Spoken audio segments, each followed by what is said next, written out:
Hey everybody, welcome back. It's been a while. Yeah, I bought something new. This is a 93 Jayco Sportster truck bed camper, and gonna be refinishing it, restoring it, whatever you want to call it. I got this for $800. Drove about 2.5 hours north, nearly to Canada, to pick it up, and did so because, well, $800. It really doesn't need all that much work. I already started before I decided I wanted to film this, so it looks way worse, and I'm going to show you inside. It looks way worse than it actually was. It actually only had one leak, and that was up in the roof. So that's the majority of the resealing is going to be done, is going to be up on the roof. I ordered all the new corners and kind of vinyl trim that will be resealing it with. And other than that, it really doesn't need much. But we're going to do more. So the interior, again, is in great condition, but I'm going to kind of renew it a little bit. So this is an 8-foot camper, as you can tell. And they came in 6-foot, 7-foot, 8-foot in a couple different models, the Sportster being one. I'll throw up the spec sheet because I was able to find it. And this weighs about 1,100 pounds. And I'm putting it in a F-150. So, yeah, for those that have watched the channel before, or that know me, I, for a long time, had a Tacoma, and that Tacoma was amazing. It took me a lot of different places, got me into this world of outdoors and exploring vehicles, really. But chose to get rid of it. Life happens, and I now have an F-150, and it's a long bed F-150, not the 8-foot bed, it's the 6 3/4. So this will be just fine. Many campers out there go into trucks with either the tailgate down and tailgate removed, and the 2.5 hours back, the truck did not struggle at all. I do have airbags over there out of the frame that I will be putting on, so that'll be part of this at some point. But yeah, let me show you the inside. If you try to search YouTube for specifically this camper, Jayco, really this brand, they have a lot of pop-up trailers and just other camper trailers, and while they made a lot of these, there's just not a ton of content out there on them. There's some forum posts and some people that have done some restorations of them and have pictures online that you can go find, but not a lot. Overwhelmingly, there's more about like four-wheel campers and whatnot, just because of popularity. But again, this was $800, and when I was looking into getting it, I was not able to find a lot. So this video series hopefully can help others. You can find these for really cheap. I've seen them from $800 is quite literally the cheapest I found one, up to about $3,000, and they range. I'm sure you could actually find them for free in even worse quality, but be aware, these things are made out of wood and paneling. Gotta look for leaks, gotta find all that stuff. There's no fiberglass on this though, which is really nice, so you don't have to deal with any fiberglass work. So I hope this series helps, and yeah, if anything, I just want to do it, and I think it's gonna be fun. So let's get into the inside. I guess first and foremost, I did need to build a dolly for it. Well, there will be a dolly. It's not on wheels yet, but it will be. And then the idea is I'm just going to put a eye hook right there and winch it in and out of the driveway in the garage. That way I can load it and unload it down in the street. And that should work just fine. But you can see I've already started ripping it apart. When I bought it, I took it to show my parents, and I put the top up at their house, and it did not come back down.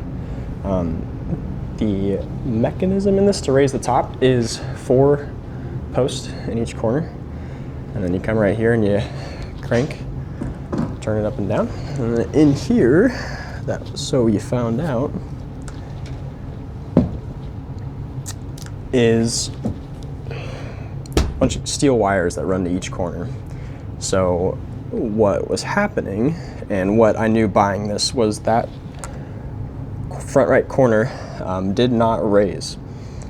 And so I figured it was an easy fix, and what ended up happening was this nut had just backed off completely, and so it wasn't connected to that plate at all. And then so what's caused it to stay stuck up? Well, it was putting too much tension on this corner. So it just basically locked itself up and you couldn't get it to move. So that's what started the demo, because I needed to get it down to drive back home. So all of this is not what it looked like.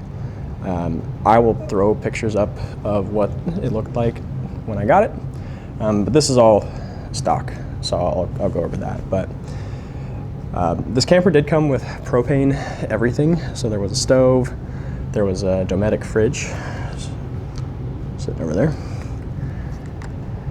and then a propane heater that is all completely ripped out, and you can actually see propane lines still running.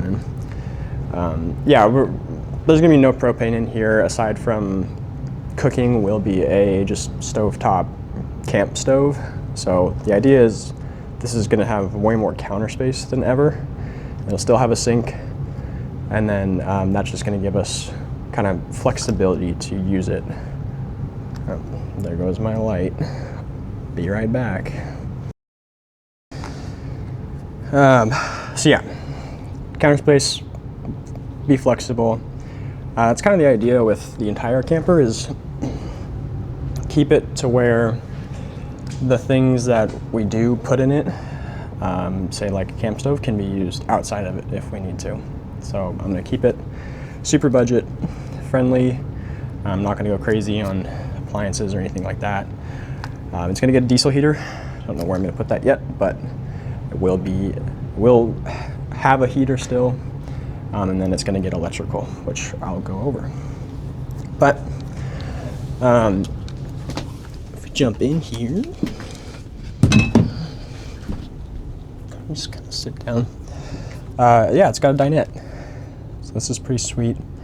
Again, it's an 8-foot camper, so it's got a good amount of room. It has all the cushions. They're kind of on the other side of the garage, but yeah. This seats easily about 6 people, maybe 7.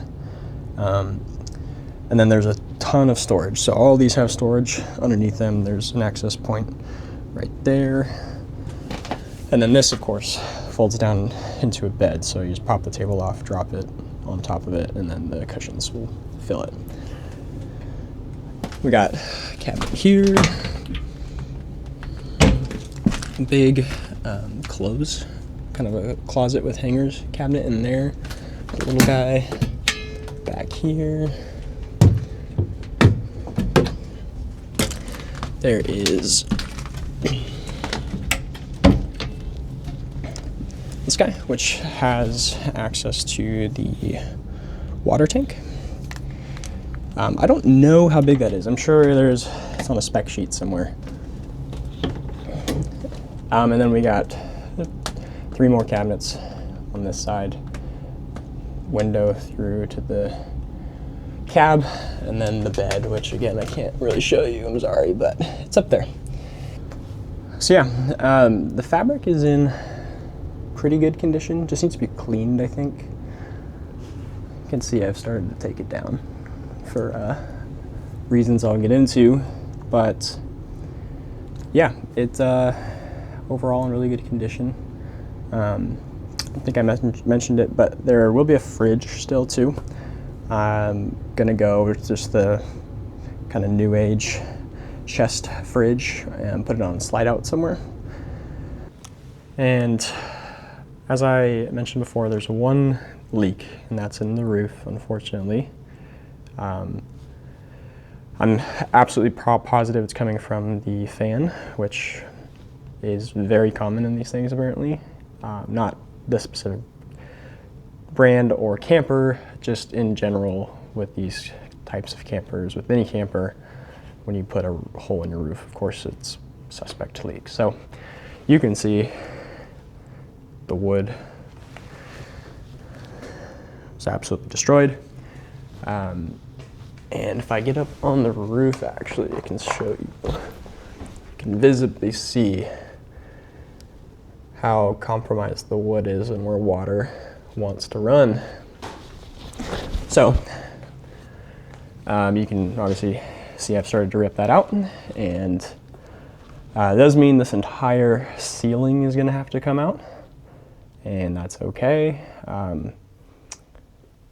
You can buy the same material again, this like metal, aluminum, it's like texture, I don't know what it's actually called, but that's going to come out. And then there's just 1-inch foam, like styrofoam, acting as insulation, which is really old. Some of it was soggy, so that's started to come out, and then it's just going to get filled with 1-inch foam insulation boards again.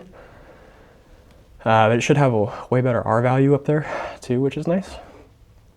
And then it'll get a new ceiling with nicer, just kind of wood paneling, which I think is going to look really good. And I'm also going to add support. So the only wood in this roof is the singular 1.5 by whatever. And yeah, that's the only wood up there. So that roof is not meant to hold things. So I do want to put, like say, a ski rack up there, or solar, which it could do solar just fine in a ski rack. But as far as like walking up there, there's no way you're going to do that. So I'm going to brace it with some more wood, obviously fix that, and then no more leaks, and that'll be good. And that's the only leak on this thing. I did already start taking off the corners. You can see I started to pull the top, and from these guys. All of this looks really good though. I mean, it's a little bit dirty, but all the screws are like brand new. The ones back there and the ones up on the roof where it was leaking are all rusty and whatnot. So that's how you can kind of tell that it's at least holding water out. So I'll probably just clean it. I was thinking about resealing everything, but when I pulled off some of the corners back here, the butyl tape was actually like brand new. There's a bunch of it on the ground. It's like brand new. So I do believe that someone came through and resealed it, especially because up here, probably can't see it super good, but I can. There's new holes drilled in that, or I should say there's old holes that do not have screws in them. So someone came through and resealed everything at some point, or I assume everything, because it does look good. Again, dirty, but nothing too bad. So that's just gonna get all cleaned up. This was a fishing team, used by a fishing team, presumably. Kind of funny. And then yeah, all the stickers are bad. Don't really know what to do with those other than try to get them off, and then touch up paint, and then it should be good to go. So yeah, if you have worked on one of these before and have tips, let me know. Or if you hear me saying stuff and you're like, no, don't do that, also let me know. But I feel pretty good. I'm excited. It's winter right now, so idea is to get this pretty much all the way done before spring comes, and then we can go camping. There's my butt.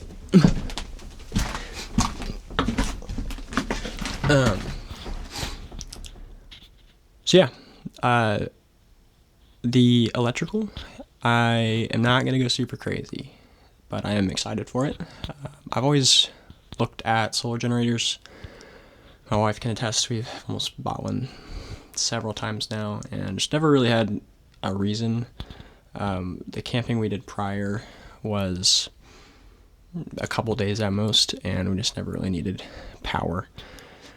But this thing's gonna need power.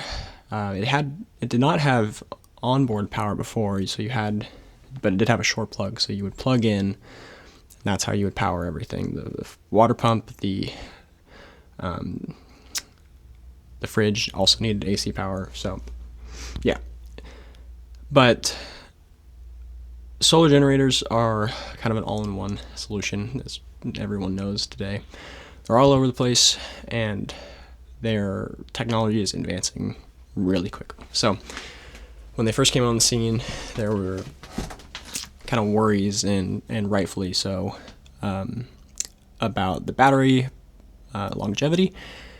So there was all this stuff about you couldn't charge it all the way, or you would use it so many times then it would lose its capacity, and that just doesn't really exist today. They've excelled in the technology. So the idea is to get something like a 2,000 watt hour solar generator that has an RV plug, because then you could take the RV plug and just run it to a fuse block and then fuse out or wire everything that you want. So it's not going to be anything crazy in here, just a couple puck lights in the ceiling, again controlled by a switch, and some outdoor lights, and that's pretty much it. Everything else is just going to get constant power, like the water pump, and and outlets. There's outlets in here, but I've already started ripping them out because they're not good. They're old, so I'm going to replace them with like USB outlets.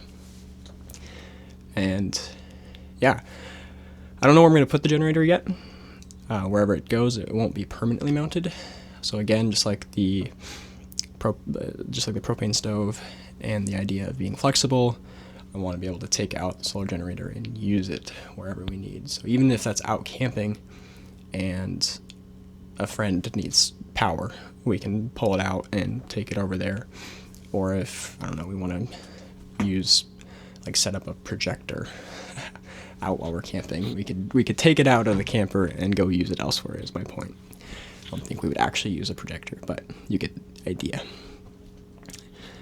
So yeah, and those things last, 2,000 watt hours is a lot for this. It's a lot for anything. We could use it inside the house to power things in emergency. You can get additional battery backups to go with the solar generator. There's lots of flexibility with them, which is really attractive. We're going to pair with it some solar. I'm a big fan of the hood solar solutions, so vehicle hood, meaning that where you just kind of stick on the panel onto the hood of your vehicle. It's not a ton of solar. It's like, I think for the F-150, it's 95 watts, and that's not going to charge, especially 2,000 watt hour solar generators super quickly, but it is some. It's free power. You don't have to be moving to get it, so if you are parked somewhere and you happen to get long windows of sun, then there you go. And why on the vehicle instead of on the camper? I might do both, but for sure on the vehicle, not sure on the camper. Again, I want to use the solar generator outside of the camper. So if for some reason I don't have the camper on the truck, but I want to take the solar generator with in-half power, I will terminate, or I'll have a connection in the truck and also in the camper. So I can just plop the solar generator into the truck, plug all the chargers in, and then I'm on the road. So if I put it only on the camper, obviously I would only solar charge on the camper, which is not what I want. And then a lot of these solar generators have charging off the vehicle's alternator now. It's a separate attachment you can buy, usually around $250, $300, and it wires in to the car's alternator. Usually has a little module that you stick somewhere. Again, it's going to be going in the truck with connections in there, and then I'll run an extension out here to also connect it to the generator if it's in the camper.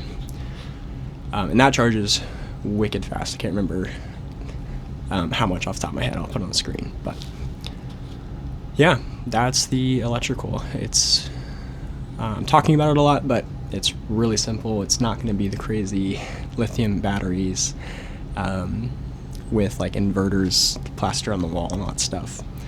That has its place. It's just not what we're going to do. We're going to be relatively budget friendly here, and yeah, just make it super, super practical. All right, that's going to wrap up this first video. Really just showing you guys the camper, giving you a walkthrough and giving you the plan or the ideas. So brain fart. Don't know what I was going to say. Oh yeah. I'm going to try to get one of these out every couple of weeks. So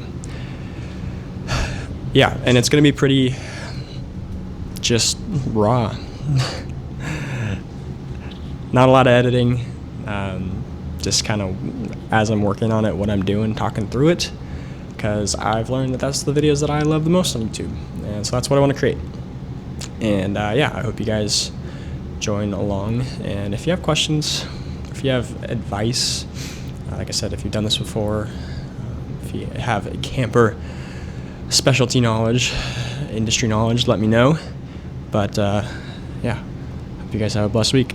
See ya.